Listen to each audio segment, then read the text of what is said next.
to get the information. Now, again, here's what we're going to talk about. The thing we're going to talk about is how to keep the money inside of your family. You're going to keep total control of your money. You see, here's what we do with money right now. Every time we go out and buy a product or a service, we give somebody the money, and then they give us the product and service, and the transaction stops there. Agree? That's it. Okay? They get the money, we get the product or service. Transaction stops. Now, what we're going to do is we're going to do the exact same thing, only we're going to add one extra step. Not only are they going to get the money, we're going to get the product or service. We're also going to get all the money back for the product and service we just bought. How cool would that be? How about if I show you before the end of the day today how every car that you're going to buy between now and the time you graduate, not only will you get the car, but you'll also get all the money back. Would that be okay? Yeah. All right, so that's what we're going to show you. All right, now again, you're going to have to kind of open your mind because it's not a conventional way of thinking. So, the first thing we're going to do is I'm going to have Terry throw up some calculators on the screen. Now, you have a handout with these calculators, so you can enter in the numbers as we go through them. And I'm going to use a car, for example, because most of you guys drive, yes? Or you have access to a car. So a car is an easy thing to do. Now, who in here has bought a new car in the last 6 months? Anybody? You did. And so how much did you pay for the car? $12,000. $12,000. We use a little more expensive car. Not that it matters, but... I traded yours in the car. Oh, okay. Well, how much was the car?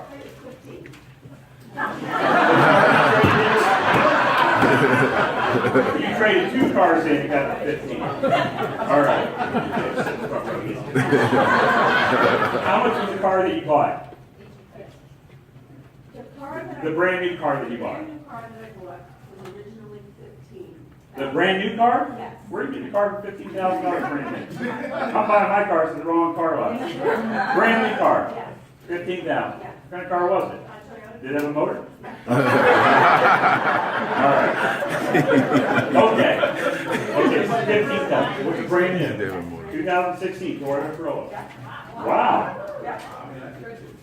Anyway, let's get her name and car dealer before we leave. All right.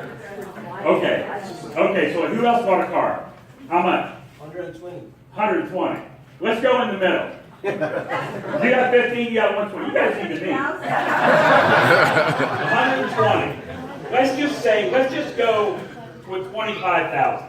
Is that okay? Yes. Let's just say a $25,000 car. It's not over the top, but it's not a Corolla. All right, 25,000. So what Terry's going to do is she's going to put 25,000 for this car. Now, I'm going to assume that you went out and you bank financed the car for 25,000. It doesn't matter if you did or you didn't. Okay, let's just assume you went and financed it. Now, in the bottom right calculator, I'm going to have her put 25,000 under the present value. Okay, just for this car. Now, I'm going to be your local banker here in Texas, okay? And we'll just call me Banker Brent. Now, I see that you're in the market to buy a new car, and that car is going to cost, I want you 25 in the bottom right, please. 25,000, okay? So anyway, I see that the thing is that you're in the market to buy a new car for $25,000. And in our Bank of Texas, you have $25,000 in an account earning 4% interest. Okay? I know, it's a great bank, isn't it? Yeah, you probably can't find it, can you? I can't find it either. But I'm going to say you found the good one. And it's paying you 4% interest. Now, if you go and finance that car for $25,000, how long do you think one might finance a car? 5 years, 4 years, 6 years. Okay, 5 years. Let's just assume 5 years. Okay? Now, remember, I'm your local banker here, okay? And $25,000 is in your bank earning 4% interest. So here, so take that out, baby. I don't want that there yet. Okay, so $25,000 is in the bank and it's earning 4% interest. All right? Now, here's what you do. The thing that you do is you come into the bank and you say, Brent, I want to take out my $25,000 earning 4% interest, because I'm going to go buy that car for cash and pay $25,000. And I say, no, no, no, no. Do not take the $25,000 out of the bank earning 4. Instead, I'm going to make you a loan for $25,000, and I'm going to charge you 6% interest. And over 5 years, okay, over 5 years, our bank will pay you more money on the 4% that you're earning than you will pay us on the 6% that you're borrowing. Now, is that a true statement? In other words, is it possible to make more money earning 4 at the same time you're paying 6? Yes. No, right? Everybody said no. 1 or 2 people said yes. But I sat in your chair and I said no. How could you possibly make more money earning 4 at the same time you're paying 6, right? That's what I thought. What's that? Okay, compound interest. I hear in the back. Okay, but again, most people say no way, right? There's no way you can make money earning 4 at the same time you're paying 6. Yes? Yes. Okay, that's what I thought. So, anyway, the banker told you the truth, and you actually can. And let's walk through how that actually works. So, $25,000 at 6% interest for 5 years or 60 months. That means your payment is going to be $483.32 a month. Take the $483.32 a month, times it by the 60 months. $483.32 times 60. That means over the 5-year time period, you're going to end up paying almost $29,000 for the car. $25,000 in principal and $4,000 in interest. Are you guys with me? Makes sense. Okay? Now, that same $25,000 that's sitting in the bank earning 4% over 5 years, at the end of 5 years, you're going to actually have about $30,500. Now, here's my question. Is $30,500 a larger number than $29,000, or do you guys in Texas do math differently than I do in Kansas? It's a bigger number, right? How can that be? Okay, here's what's happening. So the car payment is going down every month, isn't it? It goes down, but this goes up every month, right? One goes down, the other goes up. All right? Now, all I want to do is prove to you with this little exercise that you can make money all day long earning 4 at the same time you're paying 6. Are we good with that? Now, how about if I said this? How about I'm going to charge you 20% interest and you're only going to earn 10 and still make money over the same time period? Is that possible? You think it would be possible to pay 20 and earn 10? In my world. But before you met me in my world, what would you have thought if I came to you and said, hey, I got a deal for you. Over the next 5 years, you're going to pay me 20%, I'm going to pay you 10. What would you have said? No way. You would have kicked me out the door. Watch what happens. So Terry changed that to 20%. And okay, 20% interest, and your new payment is $662.35. So change your payment. $662.35. And then put 10% down here on the bottom. Look at that, you still made money, didn't you? Okay, so we have to start learning how money works because we don't know this. All right, or maybe one of them in the room did, or a couple. Okay, we have to start learning how money actually works. Now, so why is this important? Okay, as John said, okay, or again, okay, so as Dr. Brimhall said, so here's what we're doing. The thing we're going to do is we're going to create our own banking system. And the way we're going to do that is we're going to use a whole life insurance policy that pays dividends. Now, why on earth would we ever want to use a whole life insurance policy to create our banking system? Why? Tax-free was one answer. Come on, anything else? You never pay back. What's that? You never pay back. You never have to pay it back, okay? But again, the majority of you think that'd be totally stupid. Why would I want to use a policy to create my banking system? Here's why. Because this is the number one thing that the super wealthy do. This is what the rich do. The number one purchasers of whole life insurance in the world are conventional banks. Conventional banks own more in life insurance than all of their land and their buildings combined. Now, banks are stupid or they know something the rest of us don't know. Which one do you think it might be? They know something that we don't know, right? So we're just going to mimic what the wealthy do. Look, this whole concept that I'm going to share with you today is not something I created or invented. It's been around for over 150 years. Our tax code's only been around since 1913, right?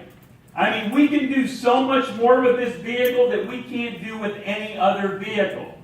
Okay? So, we're going to use a policy to create our banking system. Now, why is the 4 and the 6% important? Why is that important? Because this.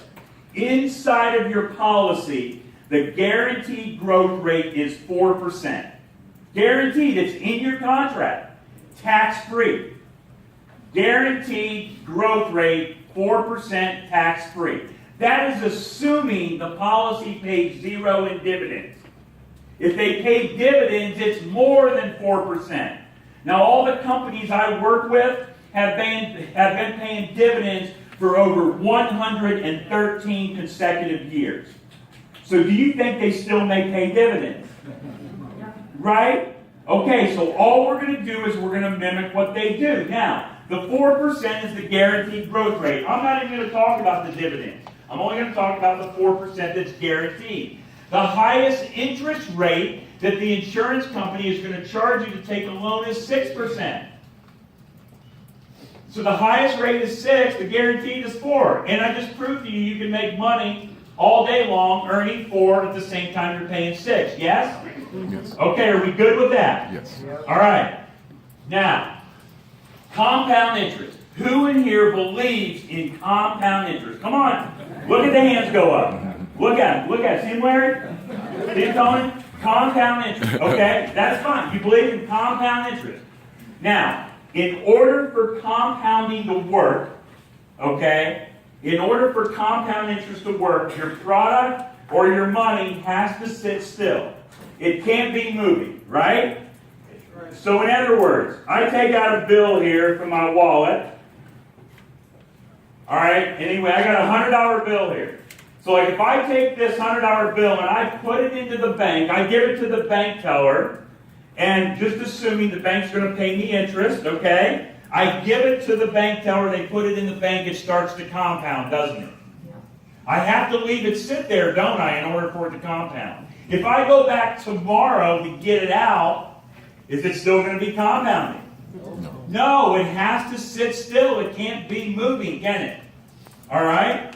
Now, okay, so think about that. Now, also, here's what we have to do just for today. All of us have to agree on the definition of what money actually is. Tell me what money is. What's the definition? Purchasing power.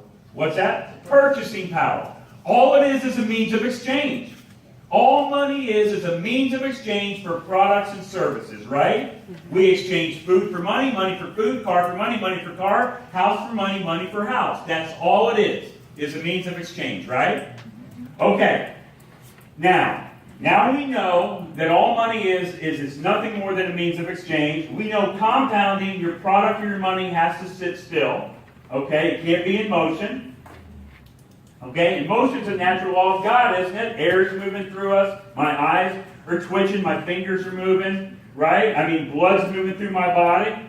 Now, I want you to name me one business in the world. I don't care what business you choose. Name me one business in the world that uses compounding or compound interest. Just one. Credit card business. Credit cards, which are banks. I heard banks. Who else uses compound interest? Okay, that's good. Banks are fine. Okay, because that's what most people say, that banks use compound interest. Well, let's think about this. Are banks really using compound interest?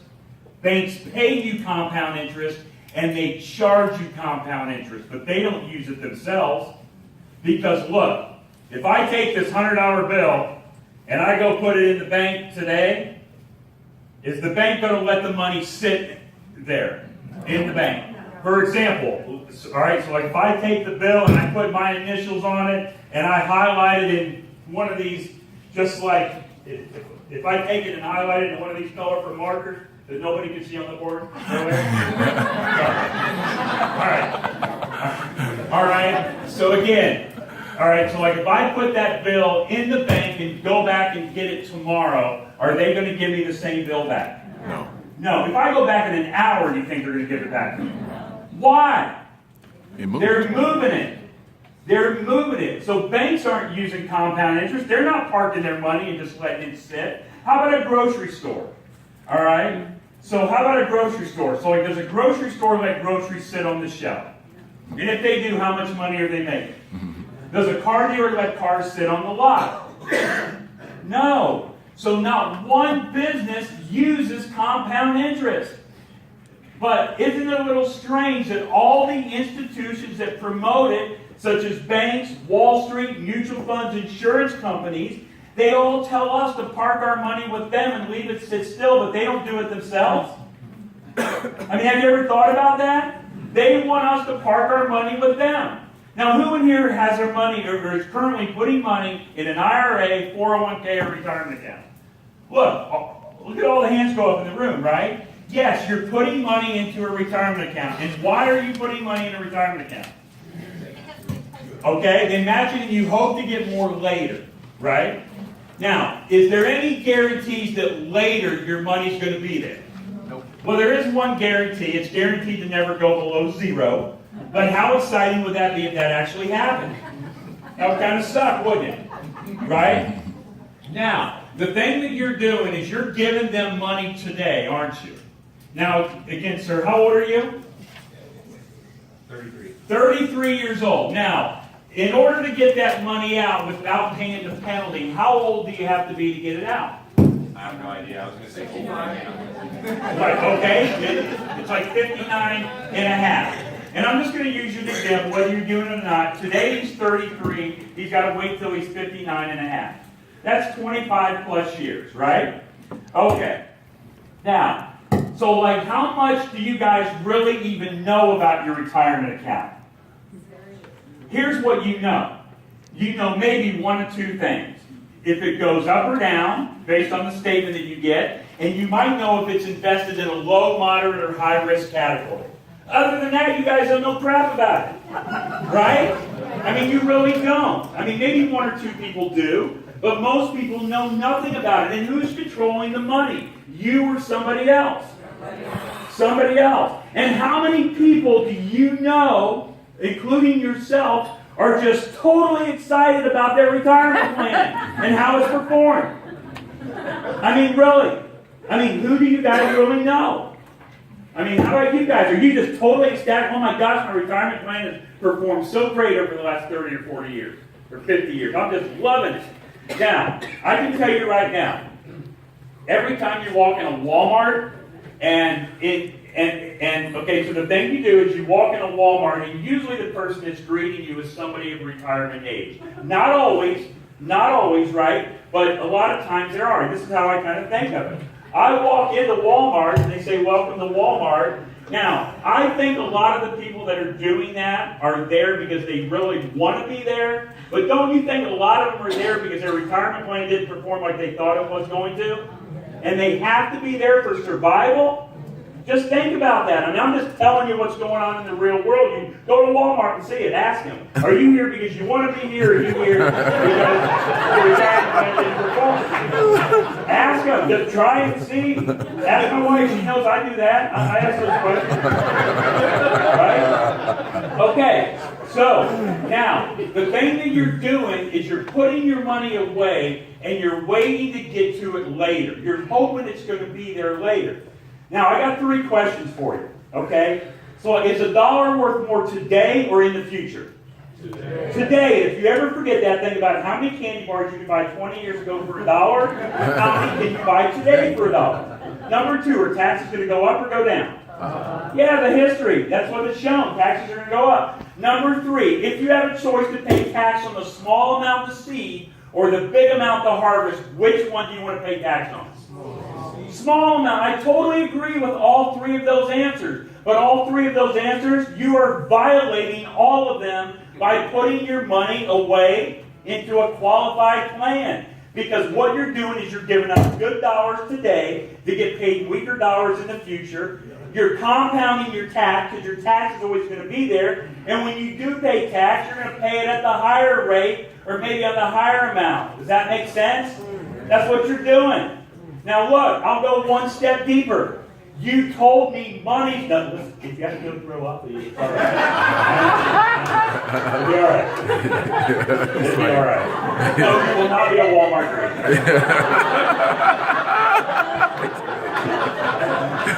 All right. You won't. Okay, look guys, I'm gonna go one step deeper. Remember you told me money is a means of exchange, right?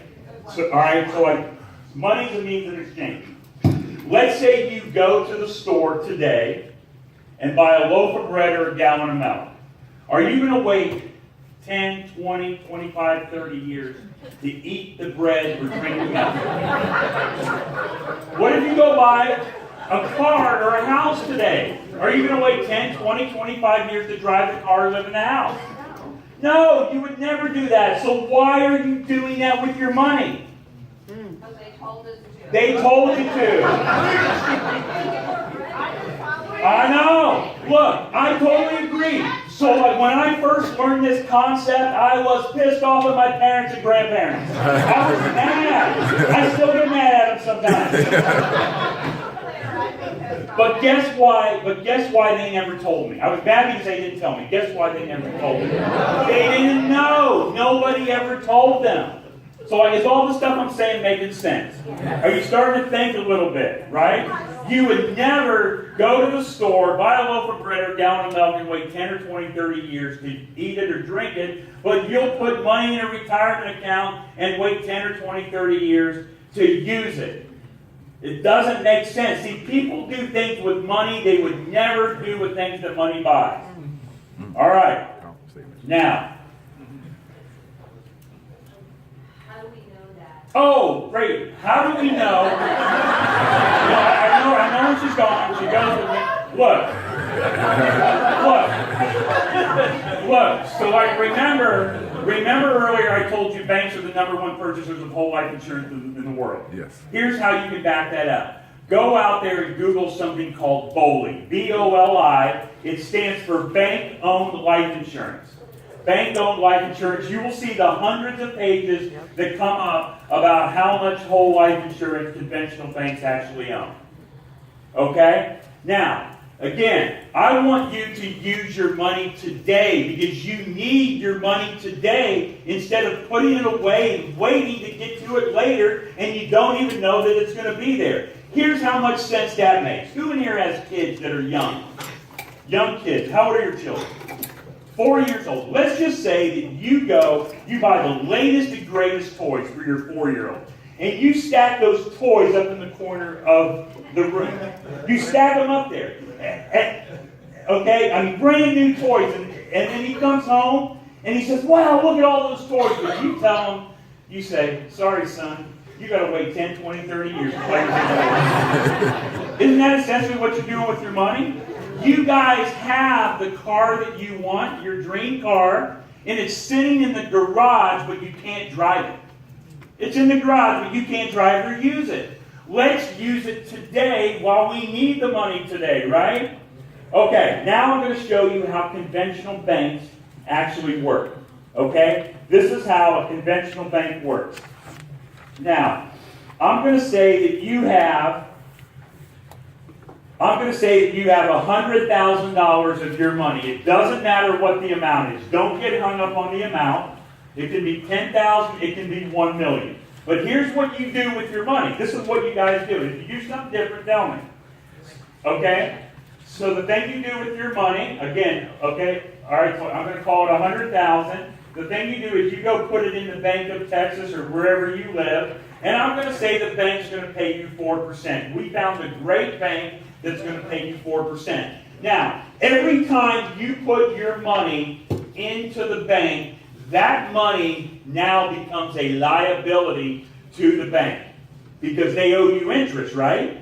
How does the bank turn your money into an asset? Loans. loans are assets to banks, are they not?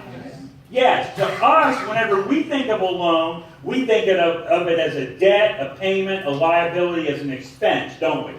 We have to start thinking how a bank thinks. Now, here's what you do. Okay? The thing that you do is after you put your money into the bank, now the bank has to turn around to make money and loan it out. That's what banks do. Banks are in the money business, right? That's what they do, is they loan money out. Who in here has ever bought a house and got a house mortgage from a bank? Anybody besides me? Okay, now, here's what you do. The thing you do is you go out and you buy this house. After you put your money in there, you go out and borrow it out to go buy your house. Okay? The depositor's money goes in and you borrow out to buy a house. Now, I'm just going to say the interest rate is 7%. Don't get hung up on the rate. Get the concept. You'll see where I'm going. Now, if you borrow money from a bank to buy a house, are you expected to pay the bank back? Yeah, with interest, right? Yes, and if you don't, they'll come and get it. Look, a long time ago, I had a car repossessed. They were not kidding when they said if I didn't make the payments, they would come and get the car. Here's what happened. I'm in my little condo, and I'm living in Daytona Beach, Florida, partying it up, having a good time. And all of a sudden, I thought it was better to drink it instead of pay the car payment or party it or whatever it was. So, again, all right, so I'm in my little condo, and all of a sudden I hear this noise at nighttime. And I go out and I look out the blind, and all I see is my car on the accident of a tow truck, and it's going the other way. It's not a fun feeling. They were not kidding. They will come and get it. So you got to pay them back, right? Okay. So if we borrow money from a bank to buy a house, we got to pay it back, don't we? So who's in control of that transaction? The bank. Now, all right, so how about a car? Who in here has went to a bank or a finance company to buy a car? Yeah, if you borrow money, let's just call it 8%, you got to pay it back. So who's still in control? Now let's say you're going to do a house remodel, maybe a home equity line of credit, or you're going to do new granite countertops, or a basement, or a swimming pool. We borrow money at 9%. We got to pay it back, right? Bank's still in control. Finally, we're going to do a debt consolidation. All the credit cards, we're going to pay those off. We'll call it 12%. Now, we're going to do some simple math. I know it's after lunch. You guys are tired. It's a Sunday afternoon. But I'm going to keep the math simple and easy, all right? Now, remember, the bank is in control of all of these transactions, right? So how much risk did the bank really take to do all of this? None. Because why? Whose money did they use? They used your money, right? They used your money, so they really didn't take a lot of risk. Now, I know that the interest rate offsets risk. But if the bank really thought you were going to pay the loan back, would they loan you the money in the first place? Probably not, right? Okay, now we're going to do a little math. Remember, I said you put your money in the bank, and the bank's going to pay you 4%. And all the banks do is they move money in and out, right? It goes out, comes in, goes out, comes in, goes out, comes in, right?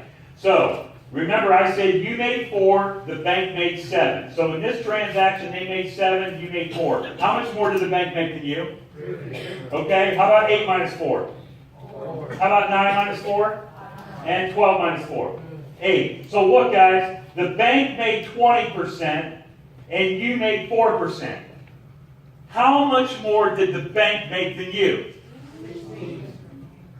I told you it wasn't going to be hard. You guys missed it.